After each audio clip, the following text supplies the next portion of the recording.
ഇൻസ്റ്റഗ്രാമിൽ നിന്ന് കണ്ട ഒരു വീഡിയോ ആണ് കേട്ടോ. ഇതൊരു ട്രിക്കാണ്. ഈ ട്രിക്ക് യൂസ് ചെയ്തിട്ട് ഈ ഡിസൈൻ ഇടുകയാണെങ്കിൽ ഒന്നും കൂടി പെർഫെക്റ്റ് ആയിരിക്കും. അപ്പം നമുക്ക് നോക്കിയാലോ. അപ്പോൾ W+U അതാണ് നമ്മുടെ മെയിൻ ആൾക്കാർ. ഡബ്ല്യുവിനൊന്ന് സ്റ്റൈലിഷ് ആയിട്ട് വേണം നമ്മൾ ഇട്ട് കൊടുക്കാൻ. അപ്പം ഡബ്ല്യുവിൻ്റെ രണ്ടറ്റവും നല്ല ചെരിച്ച് വിടർത്തിയിട്ട് വേണം ഇടാൻ. അതിൻ്റെ ശേഷം ആ രണ്ടറ്റവും U ആയിട്ട് കണക്ട് ചെയ്യാം. U ഇട്ടതിൻ്റെ ശേഷം ഒന്നും കൂടി നടുവിൽ ഒരു U ഇട്ട് കൊടുക്കാം. ഓക്കെ, അപ്പോൾ നിങ്ങൾക്ക് ഇത് കണ്ടപ്പോൾ തന്നെ മനസ്സിലായി കാണും എന്താണ് ആ ഡിസൈൻ എന്നുള്ളത്. അതെ, നമ്മളെ താമര തന്നെ. അപ്പോൾ മെയിനായിട്ട് നമ്മളെ മൈലാഞ്ചി ഡിസൈൻസിലൊക്കെ അധികമായിട്ടും വരുന്ന ഒരു ഡിസൈനാണല്ലോ ഇത്.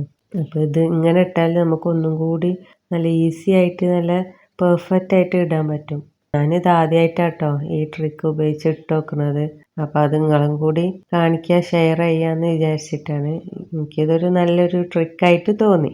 ഫസ്റ്റ് ടൈം ഇട്ടപ്പോൾ തന്നെ ഈ ഒരു വൃത്തിക്ക് കിട്ടിയിട്ടുണ്ട്. അപ്പോൾ ഇനിയും റിപ്പീറ്റ് ചെയ്ത് ഒരു 1-2 പ്രാവശ്യം കൂടി ഇട്ട് നോക്കുകയാണെങ്കിൽ നമുക്ക് ഇതിൽ വന്ന അപാകതകളൊക്കെ തിരുത്തി ഒന്നും കൂടി പെർഫെക്റ്റ് ആക്കാൻ പറ്റും.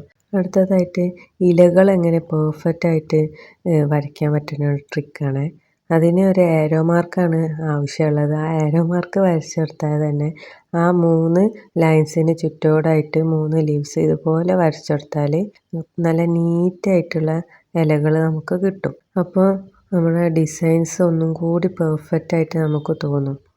ഈ രീതിയിലൊന്ന് ട്രൈ ചെയ്ത് നോക്കിയാൽ. ഞാൻ ട്രൈ ചെയ്ത് നോക്കിയാണ് ഇതിൻ്റെ മുന്നേ. അപ്പോൾ എനിക്ക് നോർമലായിട്ട് ഇങ്ങനെ 3 ഇല വരയ്ക്കണേക്കാളും പെർഫെക്റ്റ് ആയിട്ട് ഈ ട്രിക്ക് ഉപയോഗിച്ച് വരയ്ക്കുമ്പോഴാണ് വൃത്തിയായി തോന്നിയത്. നമ്മളെ ബിഗിനേഴ്സിന് കേട്ടോ. അപ്പം നമ്മുടെ ഈ ആദ്യത്തെ ആ ട്രിക്ക് ഉപയോഗിച്ചിട്ട് ലോട്ടസ് കൊണ്ട് ഞാൻ അടുത്ത വീഡിയോയിലൊരു ഡിസൈനായിട്ട് വരാം കേട്ടോ. ഇതെല്ലാം നിങ്ങൾക്ക് യൂസ്ഫുൾ ആയെന്നുണ്ടെങ്കിൽ ലൈക്ക് ചെയ്ത് അറിയിക്കണേ. ബൈ.